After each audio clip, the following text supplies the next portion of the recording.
You're listening to nativetalk.net. Audio files are available online at nativetalk.net. Broadcasting from a room about the size of your closet, except we've got more expensive junk. And now, your hosts, Cliff and Brandon. Hey, keep your eyes on the road. That's how accidents happen. Now grab your nets and let's go fishing. Good morning and welcome to the nativetalk.net radio podcast. Thank you for joining us today. We got Brandon with us. He found some time out of his busy schedule to be a part of things. I just noticed that lead-in makes it sound like I'm advocating for car accidents. Are you not? No, I wasn't. No, I thought that was a public service announcement. I didn't know we were trying to get people into car wrecks. Well, I'm just glad that you could be here with us today. If you want to be a part of the show, podcast at nativetalk.net is the email, and you can always check us out on facebook.com/Native Talk Radio. Now, one of the reasons why I'm so glad that you could join us is because the time change just occurred. Oh, God, it did. A weekend. That was awful. Just a few days ago. And I didn't know it was happening, and I had work the night before till like 9:30, and I had work the next day early in the morning. Oh, I was in Seattle, dude. I was in Seattle, and my plane left at 5:30 in the morning. That's when it left. It like boarded at 5 a.m., which because of the time change on Sunday morning, it was 4 a.m. Mm-hmm. And I'm like, why did I do this to myself? Now, do you know how long daylight savings time has been going on? I would guess around 100 years. Not around, my friend. Exactly 100 years? Exactly 100 years. Ding, ding, ding, ding, ding. I rock. It survived the Great Depression. Just call me Mount Rushmore, because I rock. And everybody complaining about its good and bad points, but this month it celebrates 100 years. It was first enacted by the federal government in March of 1918 during World War I as a way to conserve coal. And it has been stupid ever since then. Well, did it actually work? Did it conserve coal? Because then at least it was smart for that day. But why are we still doing it? Yeah, because they're still trying to reduce energy and stuff like that. The Department of Transportation, which controls it, they say daylight savings time is still observed today because it saves energy, saves lives by preventing traffic accidents and reducing crime. That's what they say. Hold on. So me losing sleep makes me a safer driver? No. They say that people tend to spend more time outside during daylight savings time. It's 2018, buddy. It means they run household appliances and their lights less during those months. I just want to remind everyone that, okay, like 2 weeks ago when I was getting up for work in the morning, I could, see and didn't have to turn on any lights. Now that we've sprung forward, it's dark in my house when I get up in the morning and I have to turn on lights. Good job, America. Well, that just makes you wake up earlier. Look, I don't have a problem with daylight savings time with the with the idea of it, because when I lived in Russia, we had the sun did not come up until probably 10 or 11 o'clock in the morning, and it was gone by 4 p.m. Hello, northern latitudes in the winter. Yeah, St. Petersburg. It was horrible in the winter time. So I'm no stranger to the darkness, okay? My problem is not with daylight savings time itself. It's with the fact that we keep flipping our clocks. That is so irritating. Isn't that what daylight savings time is? Oh, yeah, well, you know what? 26 states. Hold on, I gotta ask, right? You don't think the U.S. government tells the Earth to like spin different, right? You don't think they actually change the length of days? No, they change the time. Yeah, that's all daylight savings time is. It's a make-believe, human-invented garbage fest that does nothing for anybody. And why do we still do it? We don't, except for Donald Trump. We're not even using coal. It's gonna be great. The best coal. It's gonna be so clean. Well, 26 states have considered making daylight savings time permanent, according to a group tracking and promoting effort. Look, I don't have a problem with that, okay? Having daylight savings time be a permanent fixture is not a bad thing, because that means we wouldn't have to change the times. We would just have daylight savings time, and we would never go back to standard time, because you know how they figured that out. Noon is when the sun is directly overhead at its zenith. Yeah, but it depends on where you are. But yeah, all right. Well, right, but that used to be the metric there. Wherever you are, noon is at when the sun is overhead. So times would change. No? I'm just going to say bull crap on all this daylight savings time altogether. Here's how we do it. We go to the 0 zone, Greenwich time or whatever. We stand on the equator. No, hold on. We stand on the equator and we wait until June 21st. And right when the sun is overhead on June 21st and Greenwich time on the equator, we say, that's noon. Boom. The whole world is set to that time. And nobody moves it at all. All right, just let the Earth spin, because it's the same thing. It's daylight and it's 4 o'clock in the morning, really. And over in Russia, it's like, it's breakfast time at midnight. I wasn't clear. I still want to have the time zones because of the spinning of the Earth, but that's, you know what I'm saying? Like that's the basis. That's where it's like water freezes at 0 degrees Celsius. That's our baseline, right? So now we have our baseline, and let's not move it around, people. Well, no, look, I don't want to move it around. I'm just saying that whatever they figure out, daylight savings time is fine with me. It wakes me up earlier. I get home earlier. I've got more time for daylight. I don't have a problem with that. Okay. I just don't want to change the clocks anymore. Okay, but Clifton, you're being ignorant because I'm being ignorant. Yes, because the sun doesn't have the same length of daylight in the hour. But you can change. Look, the days are the same regardless. But by enacting daylight savings time and keeping it permanent, we're all waking up earlier than we normally would. And then when the seasons change and the light is all wacky outside, they're going to be like, oh, my God, it's sunny outside when we're waking up. We have to change it. What? Russia did exactly that. They enacted daylight savings time. When the clocks moved, they've never moved them back. So here's what I don't understand. You think that by setting the clocks back an hour for the rest of our lives, we're going to be waking up an hour earlier. After like 3 days, we're all waking up at the same time as we are every day. No one's waking up earlier just because the clock is an hour earlier. No. Okay. Let's say I go to work at 7. I work a 7 to 3 shift. Okay. That's not changing. The time that my work starts and ends stays the same. So if you move the clock, then, like spring forward, I'm not going to work at 7 anymore. I'm going to work at 6. So you want to make it so that when it's 12 o'clock, the sun is not directly overhead, but more at an 11 o'clock position. Yeah. That's dumb. That's daylight savings time. That's dumb. It ignores high noon. All of our Western movies are null and void now. Look at what you did, Cliff. Oh my God. Well, this is why we can't have nice things. Well, you don't have to celebrate it or observe it. The decision. It's so dumb. It's so dumb because if once the change is made and then you get rhythmic with that change, you don't change anymore. No one why did you enact it? You shouldn't. But why enact it in the first place? If the purpose of it is defeated after a week, then why are we doing it at all? Okay, look, I prefer daylight savings time to standard time, but I'm with you that the whole thing is stupid because I like waking up earlier. Then wake up an hour earlier. Why does the sun in the sky matter when you wake up? Because work starts when work starts. Okay. And that'll be the same time if all the clocks are an hour different. Heck, if all the clocks are 6 hours different, it'll still start at the same time. You know this, right? Yeah. God, it's all relative, people. And the reason because you said they used it to conserve coal. Well, why? Because they're trying to heat and trying to keep things lit up, right?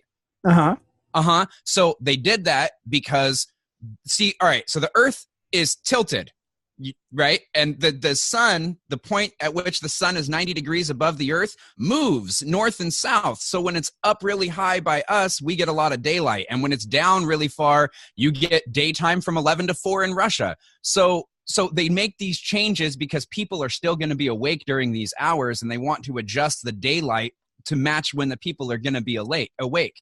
I find that ridiculous in 2018 when we have electricity. So scrap the whole project because I'm not heating my home with coal anymore, and let's just do it different. Why are we doing this? I'm okay with that. Look, it's a state's choice to participate or not participate. Oh, that's not confusing. No. They just say if you participate, it must begin and end on the mandated dates. But Hawaii and most of Arizona don't take part in daylight savings time. In fact, in Arizona, which gets ample sunlight, that's why they don't observe it. They opted out in 1968, while Native American reservations in Arizona do observe the time. Now, doesn't Southern California get the same amount of daylight as Arizona, and like Florida would get about the same? Have you been to Arizona? It is hotter than the blazes of hell out there. Well, right, but that's not gonna, like, the sun isn't the only reason that's happening. That's also due to continentality, but you said they do it because they get a bunch of sunlight. That's what they said. I'm like, Antarctica gets a bunch of sunlight and it's freezing cold, you know? Yeah, well, look, Californians are kooky, which, by the way, I have I swear to God, I have a story about that. About this guy's from California, everyone. The kookiest states. Okay, you know what? I'm going to do that right now then. Let me get my paper. Florida better be on that list. It is. And Oklahoma. It's not necessarily just the what do you call it? This state or that state. It's cities. Yeah. So you want to hear some news from Oklahoma that I learned yesterday? Go ahead. There was a woman who got arrested for marrying her daughter. Ew. And when they broke up the marriage between the mother and daughter, they found out that the mother had previously married her 18-year-old son. Okay. Ew. Where was that? Incest news from Oklahoma. Okay. Why are you reading that? Thank you, BBC, giving me true, reliable news. If you believe that boring and average is abhorrent, you probably enjoy weird people, and no city in the United States beats Florida.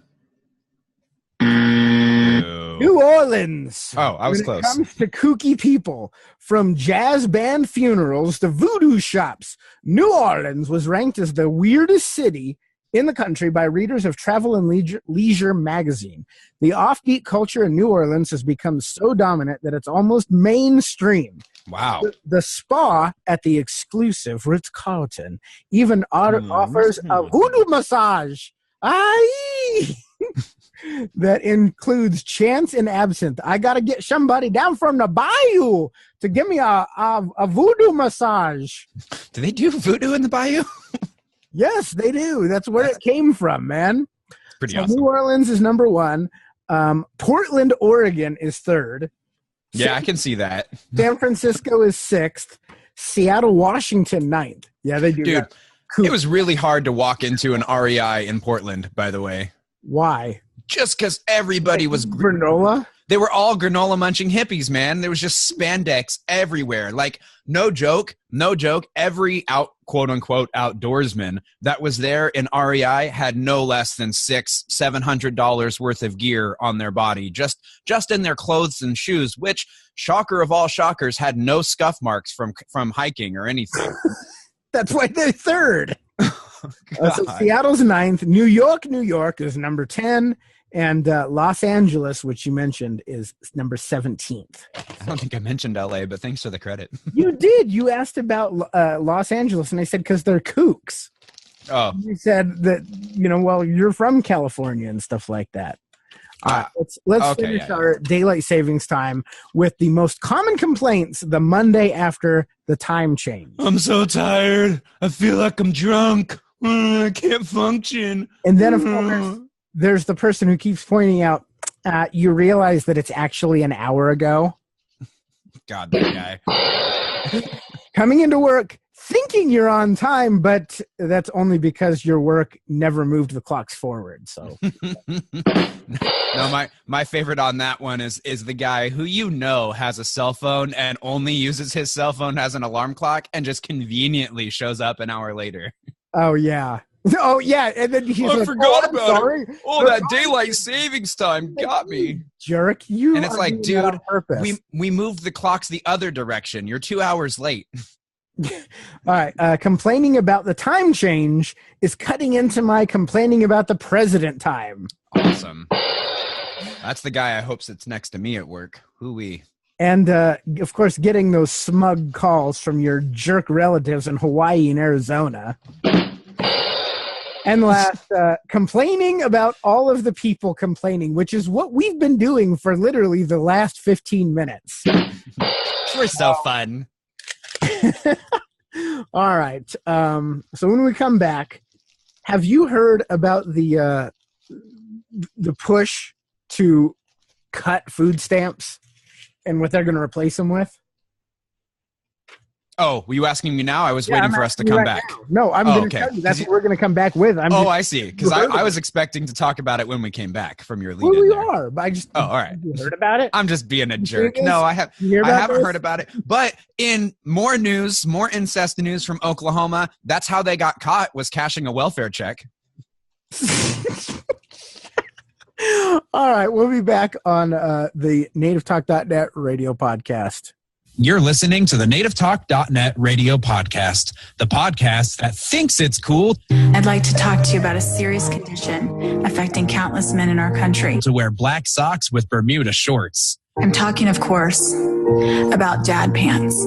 Now grab your nets and let's go fishing. Our House Grief Support Center's mission is to provide the community with grief support services, education, resources, and hope. Our House, with the support of trained volunteer group leaders, helps those grieving find sweetness in the tears. With your help, you too can become a volunteer and help grieving children, teens, and adults embark on the journey to hope and healing. For more information, visit ourhouse-grief.org or call 888-417-1444. Hey, this is Steve with thepeoplesammo.com. Do you enjoy the outdoor sportsman lifestyle? We've got the high-quality, reliable ammo you need, from home defense rounds to outdoor enjoyment. So check us out at thepeoplesammo.com, where we hold these truths to be self-evident, that all ammo is not created equal.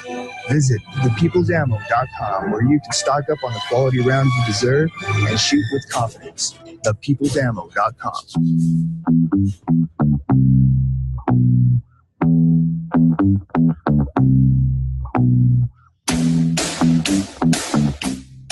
This is the NativeTalk.net radio podcast. Hey, we've got our bathing suits on, and we all agree our hosts have the best bodies. For radio, that is. Now grab your nets and let's go fishing. Thank you for joining us and sticking with us right here at the NativeTalk.net radio podcast. Message line if you want to drop a line to us. Pick it back up when you're done. What? 970-278-5791. And you can also visit us, nativetalk.net, to download any of our past shows. Where do you hide a note if you want to keep it secret? In my pants. People are going to find it there. That's where I keep all my C notes. Let's say it's 1777, and your name is Joaquin Minguez, and you're the priest of the Cathedral of Burgo de Osma at the time, all right? Am I on the west coast of America? No, I believe you are in Mexico. Crap. Better pack some bags. Maybe. It could be... it could be what was then Mexico, but is now California. It could also be Spain, all right? Oh, all right. Well, they're right next to each other, right? Where's the map?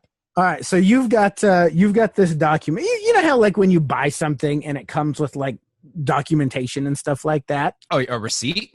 Yeah, like a receipt. And it's got the name of the sculptor. Includes information about local practices like farming, community affairs, common diseases of the time, popular children's games, and even the names of successful bullfighters of the time. Oh, yeah, that's on, like, all of my receipts. Whenever I go to 7-Eleven, it prints out at the bottom. No, you've got the receipt, and like, you want to do, like, a time capsule, okay? It's like a newspaper. What kind of receipt is this? So where do you put it? You want to make sure that maybe someday people will find it. Well, yeah, you said time capsules, so the first thing I think of is modern time capsules. But back in the day, before that was common knowledge, I don't know. I might stuff it in a wall that's being built or something. Okay, well, Joaquin Minguez had just bought this 18th century wooden statue. I mean, for him, it was brand new. That's why he got the receipt, and he just decided to include it in there. And it was a wooden statue of Jesus Christ. And oh, good. I was going to make a sex doll joke, and now I'm really happy I didn't. So it was going to involve wood, just so you all know. Well, it's been around ever since that time, and they were restoring it, making it look all nice. Turns out that secret note the priest hid, it was in his rear end. Bum, bum, bum. They're like, what? He shoved a note, like at this time capsule, up his bum. What? In the butt. Da Vinci Restauro, this is the guy who's doing the restoration, says references...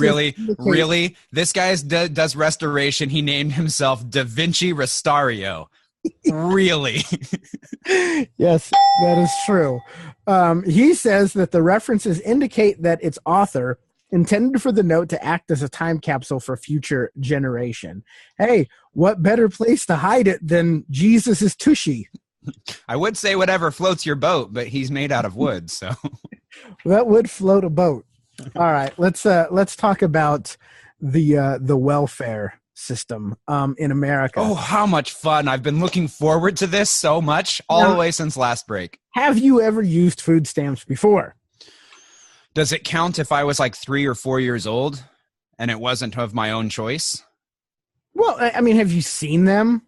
Do you remember how they used to be? I very vaguely remember Dad feeling super uncomfortable. I was like 3, 4 years old, and he left the line. He walked away from Mom, who was paying with them when she pulled out the food stamps. I don't remember exactly what the argument was. Now I imagine it was him saying, we don't need them, and her saying, yeah, we do, and pulling him out, and him getting all mad and walking away. But that's what I remember. I remember Dad being mad whenever Mom brought home canned food or pulled out a book of paper to pay the guy at the store, you know? Well, it's I mean, I understand it's embarrassing. You know what I mean? I don't understand it personally because, like, especially in today's world where there's limits to how long you can have it or you have to meet certain requirements to get on it, and it's not a permanent thing. It's like people have to show that they're trying to get a job or that, you know, it's only a limited time that they're able to access it. So I think that's for cash assistance, not for food stamps, man. You might, if you're getting cash assistance that you can use for like other stuff, you do have to show that you're looking for a job and turn in all that stuff. Same thing with unemployment. But food stamps, for example, they have income limits. And if you're making above this, then you don't qualify for it. But let's say you're a family of 4 and you've got, you know, you're working at Mickey D's. You know what I'm saying? And you're making enough money to pay your bills, but you're running short on food every month. So they say, okay, if you're under this guideline and you have this many people, you get this much in assistance. So it's like a comparative. So if you're making good money, they might give you $50, and you know, $50 might help. And you're probably right. And I'm a little behind on my research, but if I remember back in like 2012 when we last had a kid, they were telling us we could get like 6 weeks of food stamps and everything like that. And there was some limit to how long a person could be on the program. They don't, as far as I understood at the time, in California at least, they didn't allow you to stay on the program indefinitely. Yeah, but I mean, for that reason, I don't see people to starve either. For that reason, I don't see the embarrassment aspect. It's like, hey, I'm working hard. I got to do what I got to do, and this is just temporary. For those reasons, I don't see why people are embarrassed about it. You're just trying to get back on your feet. But I know people do feel embarrassed about it. You also realize that it's incredibly expensive to give. I mean, because whether they're buying food or whatever, the money's coming from the government, folks paying taxes, and it's expensive to give that many people food assistance. Especially since we're giving them, and I don't want to sound crass or anything here, because I want to let everyone know I've gone to a food bank and I've eaten what the label says expired. You know, the label says the food's expired. You cook that up and eat it. There's no problem with it. So my next suggestion comes from a place of having stood in those lines and eaten that food before. I say we rely more heavily on food banks. We're throwing away so much food in our country. It's perfectly good food that we're just adding to landfills, why aren't we redirecting that food, having government assistance transport that food from the supermarkets to these food banks, and so that we give expired food away rather than throw it away in the garbage? Well, that's actually what is being suggested, because we have 42 million. That's a lot of people. 42 million receiving an average of $125. That's more than $5 billion per month. That's going to food assistance and these food stamps. $5 billion. I'm curious. I truly don't know the number of our military.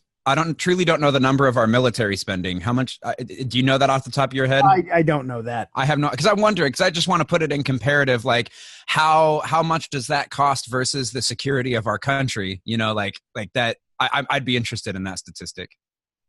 Well, I would too. I just have no idea. But thought you came prepared. I'm not Cliff Clavin from Cheers. Okay.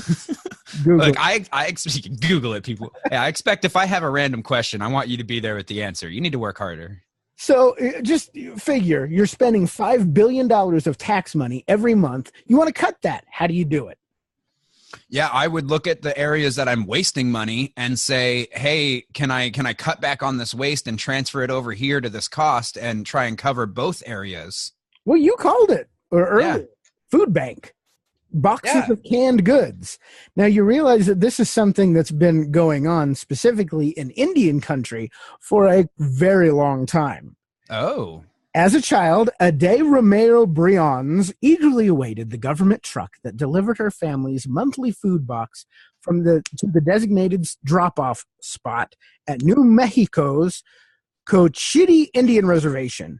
Now, they had good packages and bad packages, and you never knew what you were going to get. A good package had real butter and cheese in it. Oh, so good. A bad package, powdered eggs and some kind of canned meat that reminded her of dog food. Tasty. She says that she had to dig through many layers of gelatinous goo to reach the actual protein. Yeah. Pour it into the bowl. Yeah, I can understand how you're like, oh, man. Yeah, that's bad. But it was the powdered milk that she dreaded the most. When she came down to the kitchen in the morning and saw her grandma preparing oatmeal or cereal with the flaky milk. Have you ever tasted powdered milk?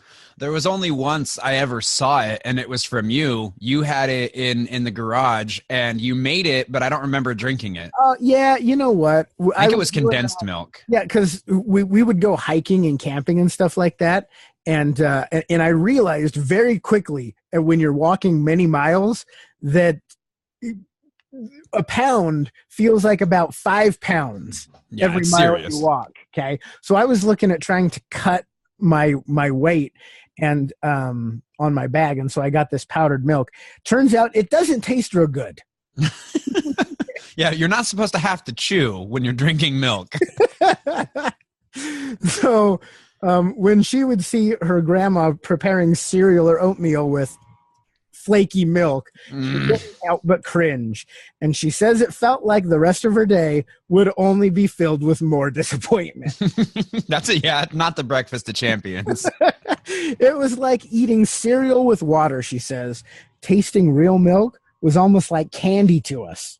Wow. Now she's an attorney with expertise in agricultural law, so Romero Briones, and she's also the director of Native Food and Agricultural Programs at First Nations Development Institute. So she's working on improving food access, health, and nutrition to Native American families across the country. So this is obviously something that's near and dear to her heart because she remembers growing up with this garbage. Yeah.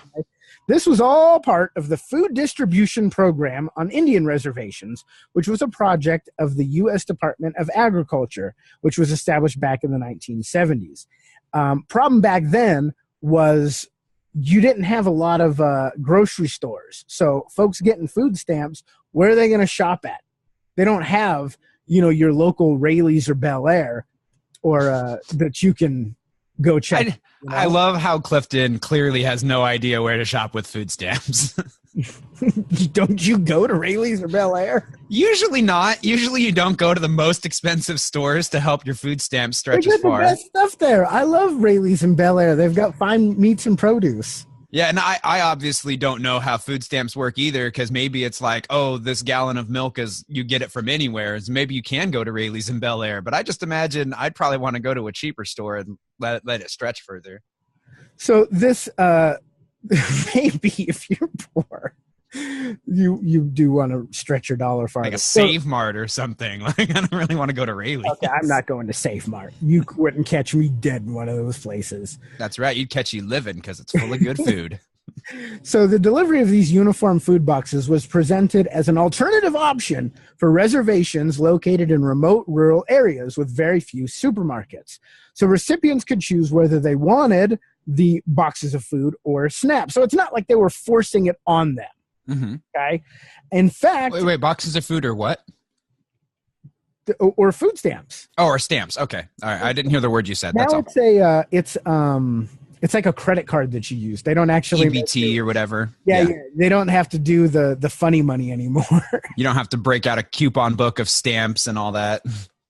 Yeah, so you can get the food boxes even still today. It remains an option, although now it's administered locally by tribal organizations and state agencies. And they just receive federal funding. They got $150 million, and they serve about 90,000 low-income Native households every month. In 2009, the average food box was valued, now this is going to blow you away how much they're spending on these food boxes, $78 per month. Wow.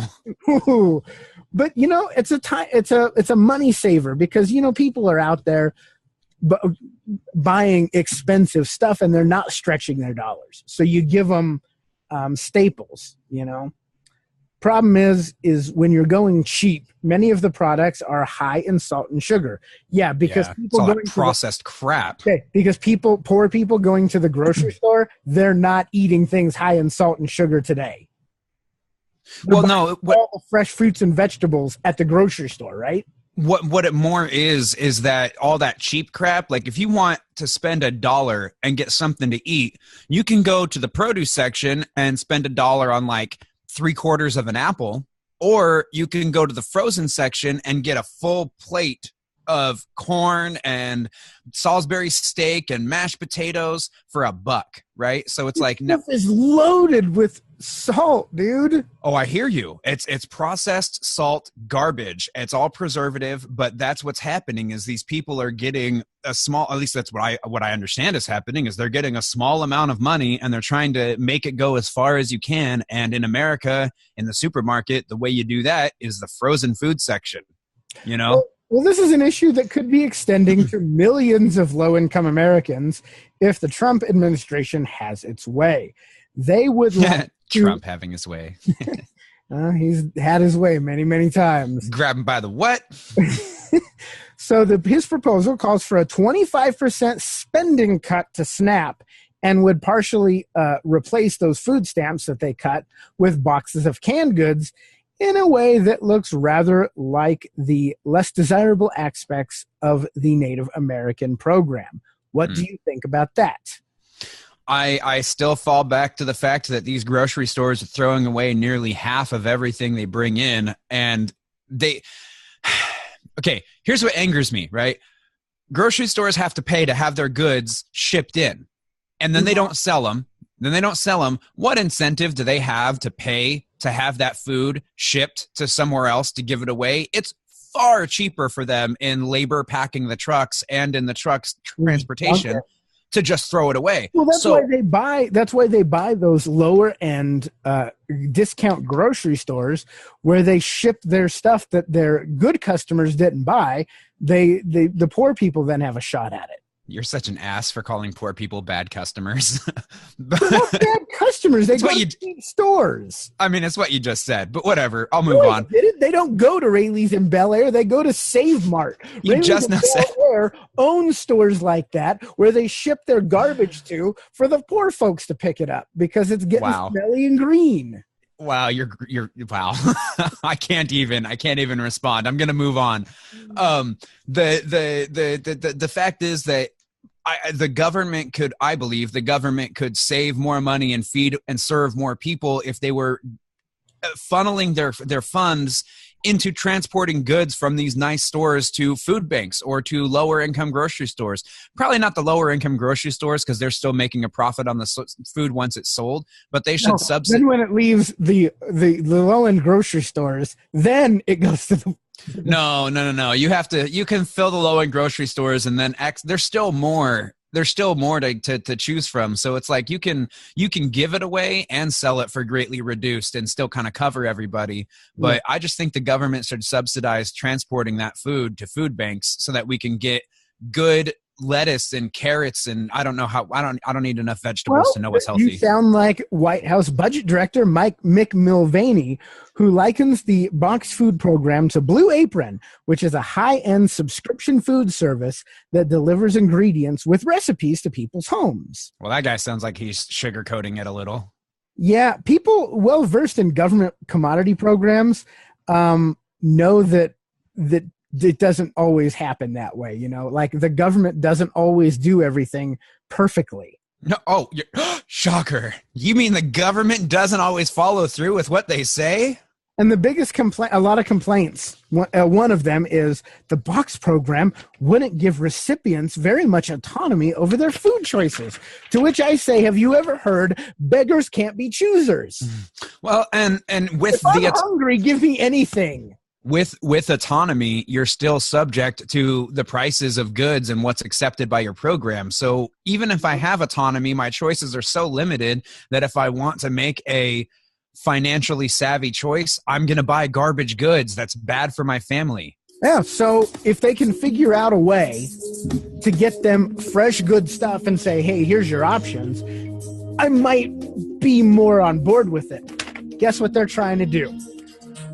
They're going to do it on Native American reservations first because, of course, well, this is Native American advocates, people who are Native or working with them. They're getting these boxes full of garbage, okay? They've been trying to move away from these delivered boxes and instead set up food sites that look like grocery stores. So the stuff comes from the program, but it looks like a grocery store. You just go in and pick your stuff out. And like that. They're also trying to incorporate more staples of the native diet, like wild rice, bison, salmon, blue corn. So you go in here and you say, okay, I want this, put it in your box, and you check out. It doesn't cost you anything. I like that a lot more because if you were to just have a box delivered to you, maybe your family doesn't eat, tortillas for whatever reason, and they include tortillas in your box. I'm throwing those in the garbage if I don't eat tortillas. Exactly, but if you get to pick what you want, the next family who loves tortillas can stock up on them. They can grab 2 instead of 1 because I didn't use mine. Yeah, I like this idea. The Cherokee Nation of northeastern Oklahoma serves about 11,000 recipients who have access to 7 of these locations that are modeled after grocery stores. So they're already doing it down in the Cherokee land. Recipients can pick up cartons of milk instead of powdered milk. What they do is they boil it. Okay. So it's like canned milk basically. It doesn't taste quite the same, but it's not as bad as the powdered garbage. Right? They can get frozen or fresh pork chops, hamburger, and bison instead of canned meat. And there are also fresh fruits and vegetables instead of canned versions. Yes. So this is all good stuff. It is. Think about Pine Ridge, where you've got 40,000 residents spread over 3,500 square miles and only 3 supermarkets. Oh, come on. So the thing is, the Harvest Box concept, what we've been talking about, probably doesn't have much of a chance of moving forward in Congress because the Trump administration has said we just suggested it really to rile up liberals. Wow. Way to go, Donald. Oh, can I share my food box story? My favorite food box ever? All right, go ahead. So I get this huge box and I think I'm so lucky and I carry it out and I can barely handle it to my trunk and I open it up. It is just potatoes. What?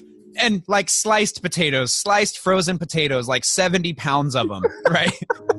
And so I think to myself, all right, I guess I'm just eating potatoes for the next month. And so then I was hauling this huge box of potatoes upstairs, and my downstairs neighbors at the apartment were coming out with their own big ass box. And I was like, you just giving out potatoes? I was like, oh, you got potatoes too? And they were like, no, we just got bacon. We're going to go throw it away. And I was like, what? You have a box of bacon? And they're like, yeah, like 70 pounds of it. And I'm like, pass it up here. And I kid you not, like the next 3 weeks solid, breakfast, lunch, dinner, and snack was all bacon and potatoes. Wow. All right. Thank you for sharing that. Just, you know, on a note of eating healthy, that's what it'll lead to. Oh, yeah, that sounds healthy. All right, everybody. Thank you very much for listening. That will do it for us today. But we'll be back next week with more stimulating Native Talk Radio, available online at nativetalk.net. Check us out on facebook.com/Native Talk Radio. Have a great day. We'll see you next week. You're listening to the nativetalk.net radio podcast, the podcast that thinks it's cool. You're listening to the nativetalk.net radio podcast. Watch out. Our conversations are so hot, it might break out in a sweat. Now, grab your nets and let's go fishing. I had to do a different one because it was about to repeat when we were. It was. I heard that. All right. Have a great day, guys.